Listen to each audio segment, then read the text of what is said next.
I finally scored this awesome model I've had my eye on for years. I've got many ideas to modify and retheme it, but before I talk about its future, I want to share a little about its past. This model was hand built by Phil Kaiser. I'll share a link to his YouTube page in the description below. I got a chance to talk to Phil about this model and ask him a ton of questions about it. So I want to say thank you, Phil, for putting up with my run of endless questions. The model was built over the course of many months. This was just a side project for him, and he would work on the model for 1 to 2 days and then set it aside for maybe a week or two. He estimates it would take about 6 to 8 weeks building straight through if he worked on this project without any breaks. The trains are built entirely out of brass, and this is a plate, solid brass. That's what the floor pan is made of. He did this so the trains would be heavy enough to maintain momentum through the course. And I'll do a close-up explanation of the trains a little later in the video. I imagine brass was easier to work with on a small scale as well. I've had to do some repairs on the train when I took possession of it, and it was nice to be able to solder everything back together. The track itself is 1/8 inch copper tubing. He bent the track and all the cross ties by hand. He says he literally used a pair of pliers to bend the hooks on each cross tie. Can you imagine the time it took to do that? The lift uses a very tiny roller chain. As you can see, it runs through a trough all the way up the lift and down, returning to the gears below. The actual drive motor is under the station, or under the table rather, and this box is hiding the chain that brings it up from the drive motor.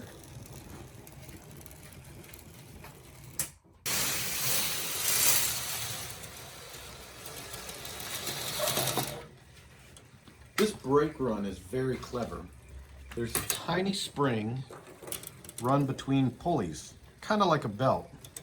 Up here, you can see the motor that drives this belt pulley spring has constant voltage to it supplied by these wires under here. One of the wires is soldered to the track right up here, just under that. The other wire is soldered to the brass contact plate here. When the train comes up into the brake run, a set of magnets under the train grab the spring, which slow it down, and a brass trailing arm touches this plate to complete the circuit. Now, it completes a circuit to the track, so when I short it out like this, you can see that the motor comes on. The station has a similar spring, but it's only controlled by a timer. There's no contact. It just comes into the station and stops because of the magnet grabbing the spring. One of the changes I would like to make is to have a more precise control over parking the train. I'll wait till it comes in.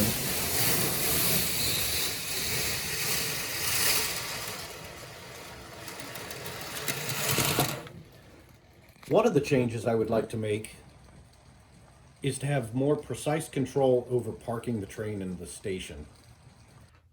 At the time he built this model, GCI was becoming rather popular. So he wanted to build a model that was inspired by a GCI styled layout. I think he nailed it. He started building this entirely out of wood, and he built wooden tracks, but he mentioned having problem keeping the plastic on the wood, and he was going to use strips of ABS plastic to simulate the road steel. That's the strip of metal that the wheels actually ride on a real wooden coaster. So he abandoned the wooden track and he cut the lift hill. He says this was positioned a little bit up, I think. So he cut the lift hill, moved it over to here, and decided to go with a steel track on wood structure, kind of like an Aerodynamics mine train, or think Gemini at Cedar Point. See, Aerodynamics was doing hybrid coasters before they were cool. This model was sold to Jack, the owner of Coaster Dynamics, and that's where I first saw it. Man, I was impressed and mesmerized from day one. Jack and I had a bit of a running joke. Anytime we had a conversation, I always ended the conversation with, "Hey, you want to sell that model?"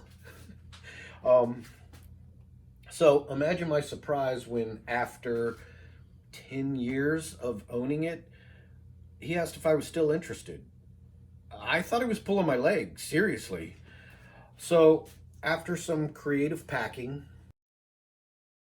I picked up the model and brought it back to my garage. And here it is. So now I want to talk about some of the plans I have for this model.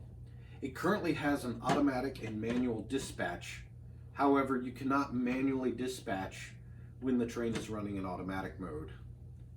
I can turn on the lift from here, and currently I have it in manual, so I can dispatch.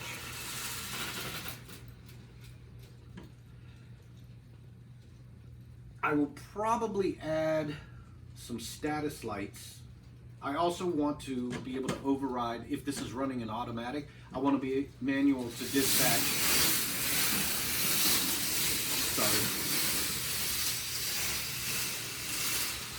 As soon as you hit the button, I want to be able to dispatch it without having to wait for the timer. So some of the first changes I had in mind for this model was to retheme it, kind of like a spooky haunted graveyard. There'll be tombstones, crypts, statues, a twisted cemetery fence, add more twisted, gnarly, old, haunted looking trees. I also want to change out the station to something like a big mausoleum or a Gothic style cathedral. Along with theming it, I also want to add a working transfer track to be able to pull the train off for maintenance. And my big ambition is to try to build a second train based on the design of this train that Phil has done. So what I've done over the course of the past day and a half is I've actually built the beginnings of my transfer track. And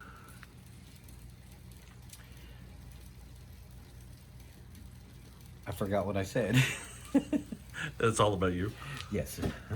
When I took possession of the model, there was one piece of track that could be removed. And I've seen from an old video that Phil posted that used to be part of a transfer track, but it wasn't on the model when I got it. In fact, I don't think it was on the model when Jack had it.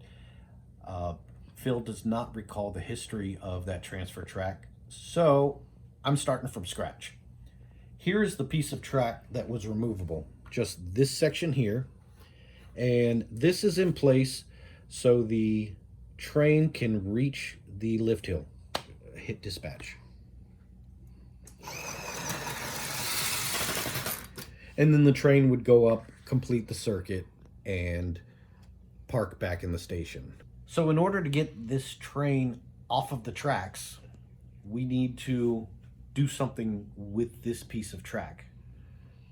Originally, I was going to have a second piece of track that lines up. I built this yesterday, taught myself this design based on observing what he had done and trying to mimic it. So initially there was going to be a tray with two pieces of track that would slide together and line up with this.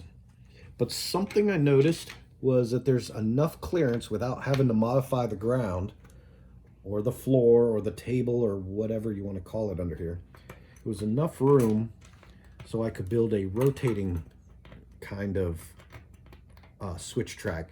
And I first saw this style on Big Bad Wolf at Busch Gardens.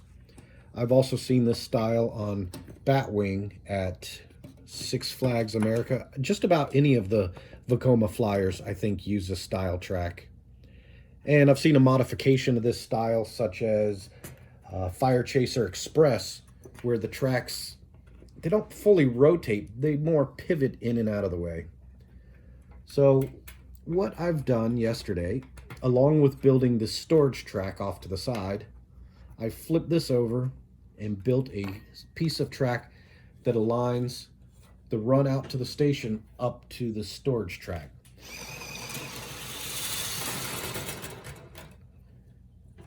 And so now I could park the train here. Another purpose of this is I want to be able to just lift this up and take the train with me for any maintenance, or like cleaning the wheels, for example, which I spent about an hour doing today. Also, let me show you how easy this is to unload.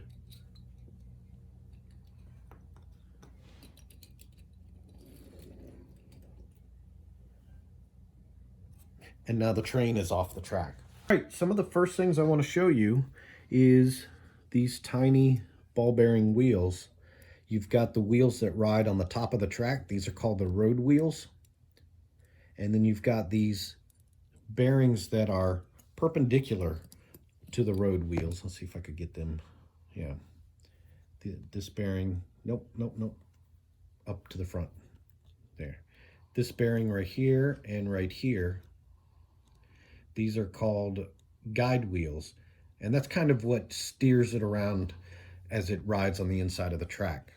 Now, typically, roller coasters have upstop wheels, which would be these tiny wheels here. And that's what prevents the train from lifting up off the track. So it pins the track in 3 points on each side. So once it's locked in, it can't go anywhere. And I'll show you that when we put it back on the maintenance track. Now, I asked Phil about these upstop wheels. He's got 2 sets. He's got one set at the back of car 1 and one set on car 5. And he doesn't really remember putting these in. So I don't know the story on those exactly. But the rest of the cars have this copper flange, or is that brass? I guess that's brass flange that grabs under the track, like here on the front lead car. So when the track is on there, it still grabs it. But since the train isn't designed to run on its upstops for very long, this is sufficient to keep it on track. Now, there are some trains in real life that use slugs of metal that stick out under the track. They're called upstop dogs instead of upstop wheels. So I want to point out some other pieces on here.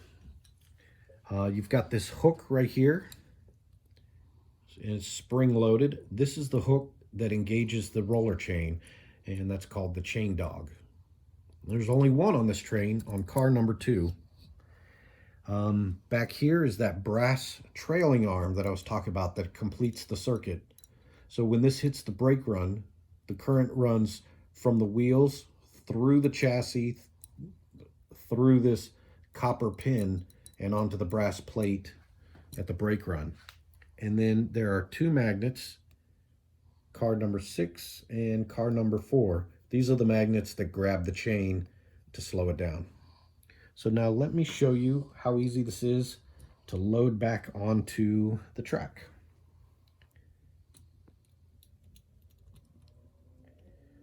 Oh, I'm stuck on the tree.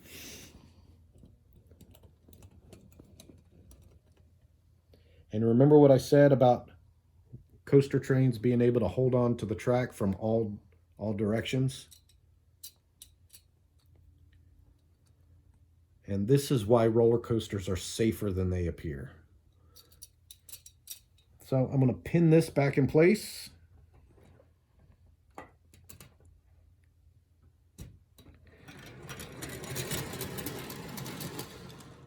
One of the things I want to do is to motorize this little transfer track. I'm going to run bearings in the ledgers on the front and back of this and have a motor underneath, probably a servo, that from the control box I'll be able to pull a train off or have it in running mode.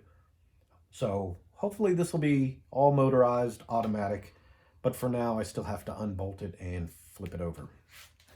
So thank you for listening through the explanation and history and what I want to do with this model, and enjoy some shots of this model in action.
Thanks for watching.